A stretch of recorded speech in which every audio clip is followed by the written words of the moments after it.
Hi అండి, అందరూ ఎలా ఉన్నారు? ఈరోజు వీడియోలో మనము చిదంబరం ఆలయం గురించి తెలుసుకుందామండి.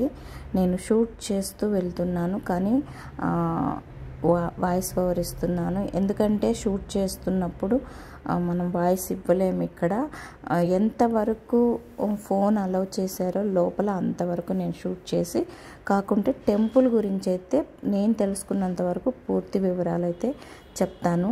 చిదంబర రహస్యం ఏమిటి, హిస్టరీ ఏంటి అన్నీ మనం ఈ వీడియోలో అయితే తెలుసుకుందాము. ఇప్పుడు మెయిన్ ఎంట్రన్స్ది ఈస్ట్ గోపురం అన్నమాట. ఇక్కడి నుంచి మనం లోపలికి వెళ్తున్నాము. చిదంబర దేవాలయము పరమశివుడికి అంకితమైన హిందూ దేవాలయాల్లో ముఖ్యమైనది. అది కూడా ఇది తమిళనాడులో ఉంది. ఈ ఆలయం వచ్చి చిదంబరం యొక్క నడిబొడ్డులో ఉంటుందన్నమాట. అంటే సిటీకి సెంటర్లో ఉంటుంది ఈ ఆలయం. ఈ ఆలయాన్ని పల్లవ రాజులు, చోళ రాజుల కాలంలో ఈ ఆలయం అభివృద్ధి చేశారు. అంటే ఇది ఎప్పుడు నిర్మించారు అనేది ఎవరికీ తెలియదు, కానీ ఈ ఆలయానికి ఇంకా అభివృద్ధి, భక్తుల సౌకర్యార్థం ఇంకా చాలా కన్స్ట్రక్షన్లు చేశారు. అవి పల్లవరాజులు అలాగే చోళరాజుల కాలంలో అయితే అభివృద్ధి చేయడం జరిగింది. చాలా వరకు వీటి గురించి నేను తర్వాత చెప్తాను. ఎలా కనుక్కుంటారు, వాళ్ళ కాలంలో నిర్మించారు అనేది ఎలా కనుక్కుంటారు అనేది నేను తర్వాత చెప్తాను. చూశారు కదా, అంతా మొత్తం ఇప్పటి ఆలయం అయితే కాదండి, చాలా పురాతనమైన ఆలయము, అలాగే చాలా పెద్దది కూడా అన్నమాట. 40 ఎకరాల విస్తీర్ణంలో ఆకుపై అయిన చిదంబర ఆలయం అన్నమాట ఇది. హిందూ మత సాహిత్యం ప్రకారం చిదంబరం అనేది శివుని 5 పవిత్రమైన ఆలయాల్లో ఒకటి. 5 పవిత్రం అంటే పంచభూతాల్లో అన్నమాట. ఆలయాల్లో ఒకటి అన్నమాట. చిదంబరం వచ్చి ఆకాశతత్వానికి సింబలు. ఒక్కొక్క ఆలయం ఒక్కొక్క దానికి సింబల్ అని అందరికీ తెలుసు. జంబుకేశ్వరం వచ్చి జలతత్వం. అక్కడ నేను ఆల్రెడీ అది వీడియో అయితే మీకు పెట్టున్నాను. కంచిలో ఏకాంబరేశ్వర టెంపుల్ ఒకటి ఉంది, అది భూతత్వం. అది ఎలా ఉంటుందంటే అది నేను నెక్స్ట్ వీడియోలో చూపిస్తాను. అది మట్టితో ఉంటుంది శివలింగము. దానికి అభిషేకాలంతా ఏమీ చేయరు. తర్వాత అరుణాచలం అగ్నితత్వము, శ్రీకాళహస్తి వచ్చి వాయుతత్వం అన్నమాట. ఇది ఆలయం చెప్పాను కదా, 40 ఎకరాల్లో విస్తీర్ణమై ఉంటుంది. లోపల విష్ణుమూర్తి కూడా ఉంటాడు, రంగనాథ స్వామి. సో అందువల్ల ఈ ఆలయానికి శైవులు వైష్ణవులు ఇద్దరు భక్తులు ఈ ఆలయానికి వచ్చి వెళ్తారనమాట. ఇక ఆలయం లోపల ఇక్కడ చూసారంటే ఎదురుగా అది గర్భగుడి అండి. ఎదురుగా ధ్వజస్తంభము చాలా జాగ్రత్తగా తీశాను. అదిగోండి, ధ్వజస్తంభం ఎదురుగా ఉండేది గర్భగుడి. నటరాజస్వామి విగ్రహం అక్కడే ఉంటుంది, చిన్నది. చాలా కష్టపడ్డాను అది షూట్ చేయడానికి, కానీ విగ్రహం అయితే కనపడకపోవచ్చు మీకు. నేనైతే అది ఈ స్వామి ఎదురుగా ఉండేది షూట్ చేశాను. ఇదంతా ఎంట్రన్స్ దగ్గర ఉంటుందన్నమాట. ఇప్పుడు మనము స్వామి గురించి చెప్పుకుందాము. ఆనంద తాండవ భంగిమలో ఉంటారు స్వామి, మనుష్య రూపంలో, లింగ రూపం కాదు. యావత్ ప్రపంచంలో ప్రసిద్ధమైన భంగిమ ఒకటి ఇది నర్తించేదానికి సంబంధించి ఉంటుంది. ఈ నర్తనలో అతని అంటే స్వామివారి పాదం కింద ఉన్నది అజ్ఞానము అనే భావన కలిగేలా నటరాజు పాదం కింద ఒక రాక్షసుని తొక్కుతున్నట్టు ఉంటుంది. నేనైతే అది పెడతాను ఇప్పుడు మీకు చూడండి.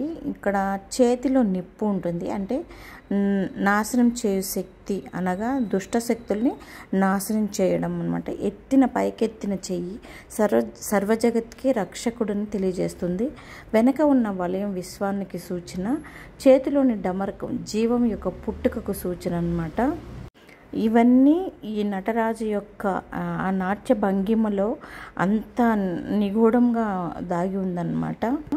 చిదంబరం ఆలయం యొక్క బంగారపు పైకప్పు కలిగిన గర్భగుడిలో దైవం 3 రూపాల్లో సాక్షాత్కరిస్తారు.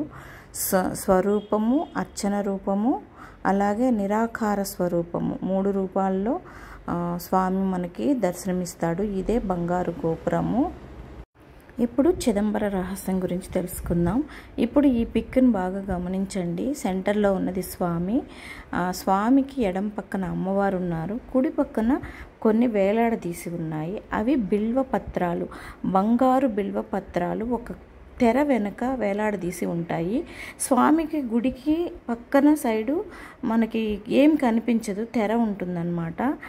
దాన్ని మనకి అప్పుడప్పుడు స్వామి పూజారి అలా ఓపెన్ చేసి అలా క్లోజ్ చేసేస్తారు. దాని వెనుక తాళపత్ర గ్రంథాలు ఉన్నాయని, ఒక శూన్యం ఒకటి ఉందని, అదే ఒక రహస్యం అని చెప్తూ ఉంటారు. అవి బంగారు బిల్వపత్రాలు అన్నమాట, వరుసగా పేర్చినట్టుగా వేలాడదీయబడి ఉంటాయి. మనకి అలౌ లేదనమాట, ఎప్పుడో ఫెస్టివల్స్ టైంలో మాత్రమే అవి ఓపెన్ చేస్తారు. ఇది ఒక చిదంబర రహస్యంలో ఇది ఒకటి. ఇప్పుడైతే ఇది ఆలయ ప్రాంగణం అంతా ఇదంతా. ఇక చిదంబర ఆలయంలోని నటరాజస్వామి విగ్రహం కాలి బొటన వేలు, అంటే భూమిని తన్నిన కాలి బొటన వేలు భూమి అయస్కాంత క్షేత్రానికి మధ్య బిందువు అని శాస్త్రవేత్తలు 8 ఏళ్ల పరిశోధనల అనంతరం స్పష్టం చేశారు. నాసా వాళ్ళు కూడా అన్నమాట, నాసానే దీన్ని స్పష్టం చేసింది. అందుకే ఈ ఆలయం అయస్కాంత క్షేత్రం మధ్య బిందువుగా ఉంది. అంతేకాదు ఈ దేవాలయానికి 1 కాదు 2 కాదు, ఏకంగా 9 ప్రవేశ ద్వారాలు ఉన్నాయి. ఇవి మానవునికి ఉండే నవరంధ్రాలకు ప్రతీకగా భావిస్తుంటారు. ఈ గుడిలో పొన్నంబళం ఎడమవైపున ఉంటుంది. ఇది గుండె, అంటే గుండెకు సింబల్గా ఉండే స్థానం అన్నమాట. ఇక్కడికి వెళ్ళేందుకు పంచాక్షర మంత్రమును పఠించాల్సి ఉంటుంది. అంటే ఓం నమః శివాయ అని పంచాక్షరిని సూచిస్తుంది. ఇక గర్భగుడిలో నటరాజస్వామికి కుడి పక్కన మీరు ఇందాక చూసుంటారు కదా, స్వామికి కుడి పక్కన వేలాడదీసి ఒకటి ఉంటుందని గోడ పైన, అది కంప్లీట్గా క్లోజ్డ్ అనమాట. కానీ ఆ గోడ వెనక ఒకటి ఉంటుంది. మేము వెళ్ళినప్పుడు కూడా అది క్లోజ్లో ఉంది.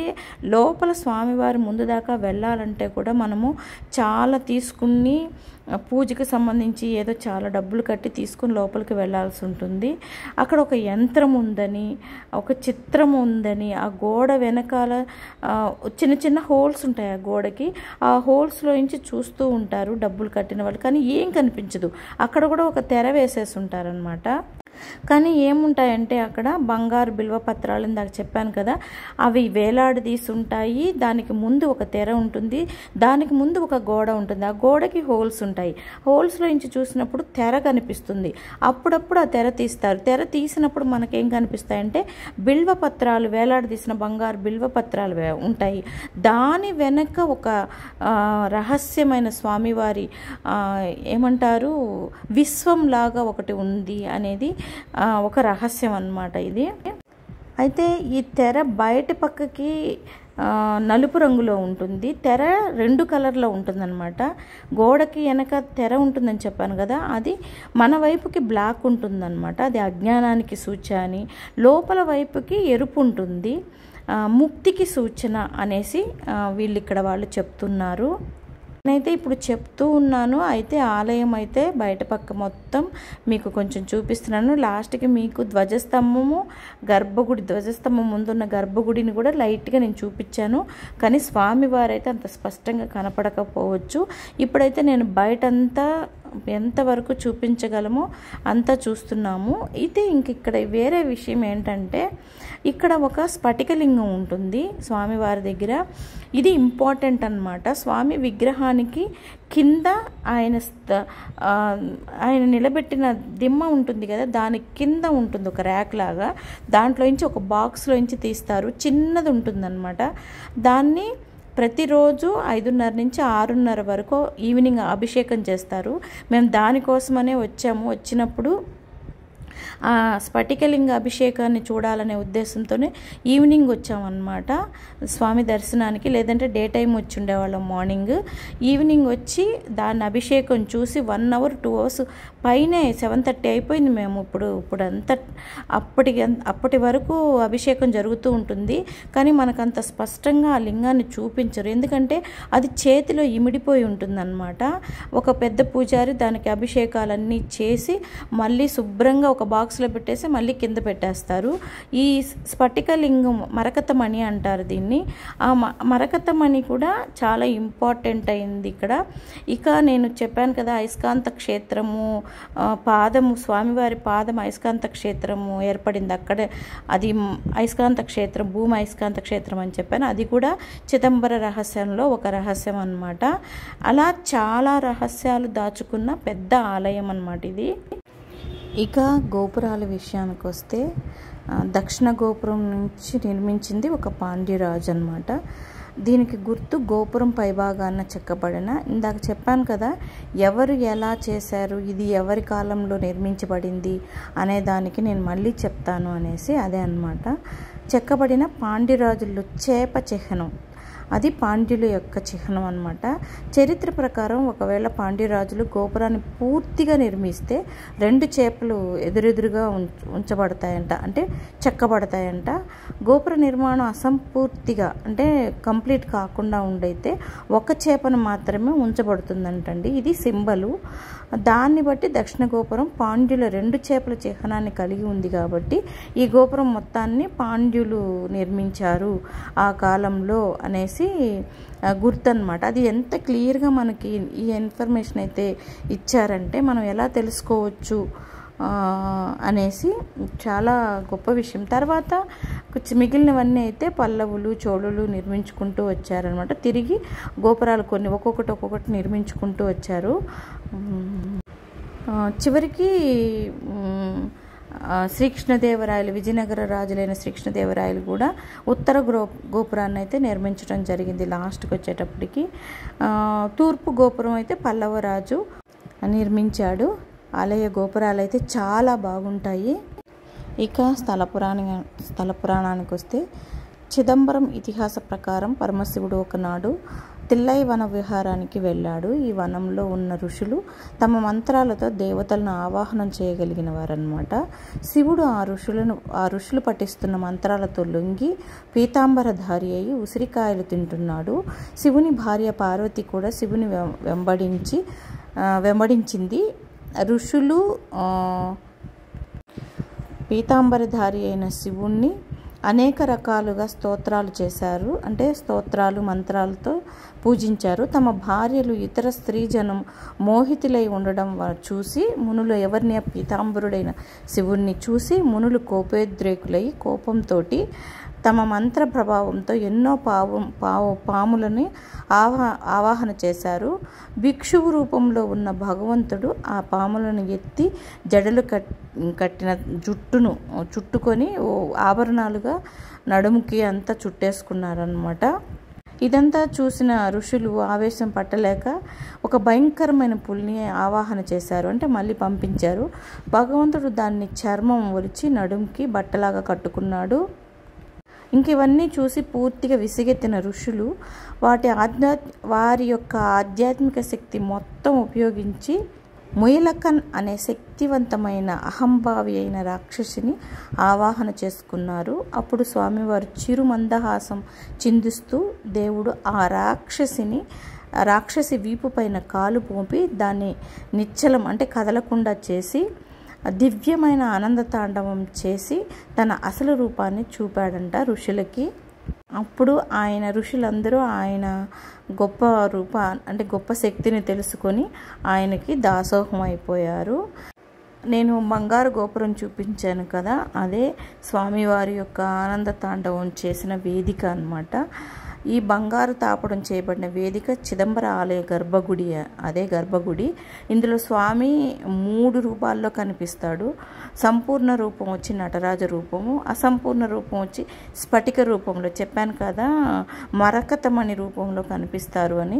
నిరాకారం పంచభూతాల్లో ఒకటైన ఆకాశానికి ప్రతీకగా గర్భగుడిలో ఖాళీ స్థలము, చెప్పాను కదా బిల్వపత్రాలు, బంగారు బిల్వపత్రాలు వేలాడదీసింది అనేసి.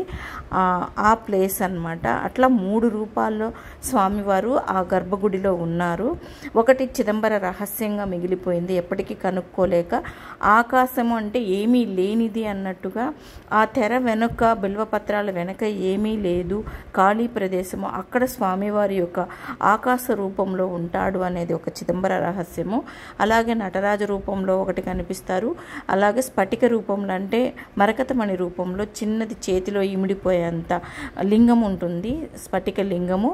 మేమైతే చూసాము అభిషేకం చేపించేటప్పుడు. అందుకే ఎప్పుడైనా వెళ్ళాలనుకుంటే 5:30 to 6:30 వెళ్ళండి. ఎవ్రీడే అక్కడ దానికి అభిషేకం చేసి మళ్ళీ లోపల పెడతారనమాట. ఇప్పుడైతే నేను టెంపుల్ చుట్టూ ఏమేమి ఉన్నాయని చూపిస్తున్నాను. మీరైతే వీడియో చివరి వరకు చూడండి. నాకు తెలిసినంత వరకే నేను చెప్పగలిగాను. ఇంకా చాలామంది ఇంకా బాగా ఎక్స్ప్లెయిన్ చేయగలరు కూడా. నేను తెలుసుకున్నంత వరకు టెంపుల్ వ్యూ ఎంతవరకు చూపించగలను అంతవరకు చూపిస్తూ మీకు నేను చెప్పడం జరిగింది. వీడియో అయితే చివరి వరకు చూడడానికి ట్రై చేయండి. పెద్ద వీడియోనే, అంటే ఎక్కడా బ్రేక్ చేయడానికి కుదరలేదు. అందుకే నేను వీడియో మొత్తం చిదంబరం టెంపుల్ మొత్తం వీడియో అయితే పెట్టేశాను. థ్యాంక్ యూ సో మచ్ అండి ఇంతవరకు మీరు వీడియోని చూసినందుకు. లాస్ట్లో వెళ్తూ ఒక లైక్ చేసి వెళ్ళండి.